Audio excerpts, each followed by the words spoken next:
सदियों पहले एक महायुद्ध को जीतने के लिए देवताओं ने बनाया एक ऐसा राक्षस जिसे दुनिया का कोई हथियार मार नहीं सकता था। लेकिन जब यह देवता ही आपस में लड़ने लगे तो यही दानव बेगुनाह इंसानों का काल बन गया। अब पूरी दुनिया की तकदीर का फैसला आ गया, एक ऐसे इंसान के पास जिसे नहीं पता था कि उसमें देवताओं का अंश है। क्रैकन को मारने का रास्ता ढूंढने के लिए उसे जाना पड़ा, ऐसे सफर पर जहां हर कदम पर जानलेवा राक्षस उसे रोकने की कोशिश करते हैं। उसका रास्ता नर्क के दरवाजों से होकर गुजरता है, जहां के सन्नाटे में भटकती है एक ऐसी मौत जिसकी एक नजर ही इंसान को पत्थर बना देती है। ये कहानी है clash of the titans movie की। कहानी की शुरुआत होती है उस दौर से जब दुनिया में विशालकाय टाइटन्स का राज था। इन टाइटन्स ने देवताओं को जन्म दिया, फिर देवताओं ने मिलकर अपने ही पिता टाइटन्स के खिलाफ बगावत कर दी। इस जंग को जीतने के लिए हेडीज ने अपनी जादुई ताकतों से क्रैकन नाम के एक ऐसे शैतान को जन्म दिया जो समंदर की गहराइयों से भी ज्यादा भयानक था। क्रैकन की तबाही के आगे टाइटन्स टिक नहीं पाए और देवताओं की जीत हुई। जीत के बाद जूस ने खुद को स्वर्ग का राजा बना लिया। पोसाइडन को समंदर की सल्तनत मिली, लेकिन हेडीज को नर्क का रखवाला बना दिया। हेडीज ने इसे अपने साथ हुआ धोखा माना। इसके बाद जूस ने इंसानों को बनाया ताकि उनकी प्रार्थनाओं से देवताओं को शक्ति मिले। लेकिन सदियां गुजरने के बाद इंसान अब देवताओं से डरने के बजाय उनसे नफरत करने लगे थे, और यही नफरत हेडिस के लिए अपना बदला पूरा करने का एक मौका बन गई। इस बगावत की शुरुआत हुई आर्गोस नाम के एक बहुत ही खूबसूरत शहर से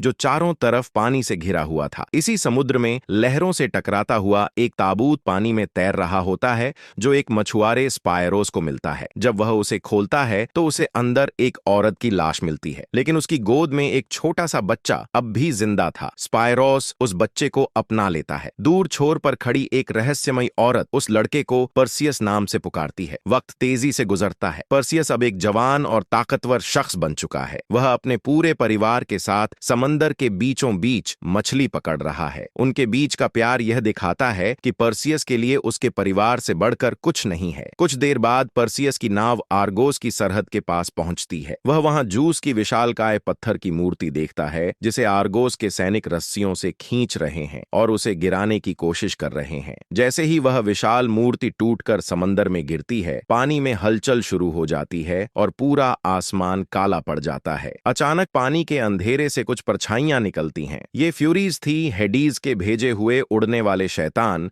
वे सैनिकों पर टूट पड़ते हैं और उन्हें एक एक करके मारने लगते हैं। उनकी रफ्तार के आगे वो सैनिक कुछ नहीं कर पाते। तभी उन फ्यूरीज का शरीर एक दूसरे में मिलने लग जाता है और उन सबके मिलने से बनती है एक परछाई जो हेडिस था। हेडीज एक आग का गोला बनकर पर्सियस की नाव पर हमला कर देता है। नाव के टुकड़े टुकड़े हो जाते हैं और उसका पूरा परिवार नाव के एक टूटे हुए हिस्से में फंस जाता है और समंदर की गहराइयों में डूबने लगता है। पर्सियस उनकी तरफ बढ़ता है और अपनी पूरी ताकत लगाकर उन्हें बचाने की कोशिश करता है, लेकिन उसके पिता को पता था कि उनका बचना संभव नहीं है। वह पर्सियस को वापस जाने को कहता है। उसकी आंखों के सामने उसका पूरा परिवार समंदर की गहराइयों में समा जाता है। पर्सियस अकेला बचता है। अपने परिवार को खोने से वह काफी टूट जाता है। हेडीज अब जूस के पास पहुंचता है। वह उसे इंसानों के खिलाफ भड़काता है। हेडीज कहता है कि अब इंसानों को सबक सिखाने का वक्त आ गया है। जूस भी अब गुस्से में आकर हेडीज को हाँ बोल देता है। आर्गोस के कुछ बचे हुए सैनिक पर्सियस को ढूंढ निकालते हैं